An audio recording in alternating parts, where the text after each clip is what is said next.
Like at that Zero new banks. Yeah, zero. It literally was like cardiac arrest. It was like that's it for new bank charters. And we've had companies that have tried to start new banks, and it's essentially impossible because you have to comply with the wall of regulation. You need to go hire your 10,000 compliance people and your lawyers, but you can't afford to do that because you're not big enough yet.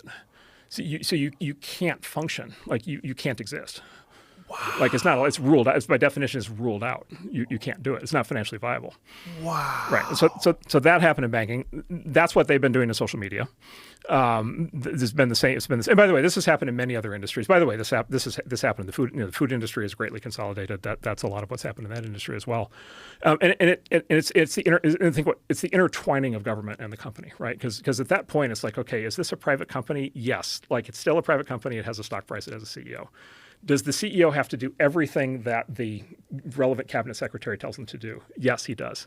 Why does he have to do that? Because if not, it's going to be investigations and subpoenas and prosecutions and proctological examinations for the rest of his life. Wow. Everything. So it's essentially what we accuse the CCP of doing in China. It's the so if you combine banking and social media and now AI, you have basically privatized social credit score. Right, is where you end up with this, right? And this goes back to the trucker strike thing. You don't have to threaten to take away somebody's kids. You just you threaten to take away their insurance. You don't threaten to take away their insurance. It's not government insurance that's being taken away.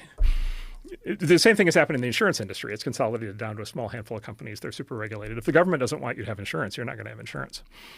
And there's no constitutional right to insurance, so there's no appeal process. We're back to the debanking thing, and so that happened in banking. That's been happening in tech, social media generally.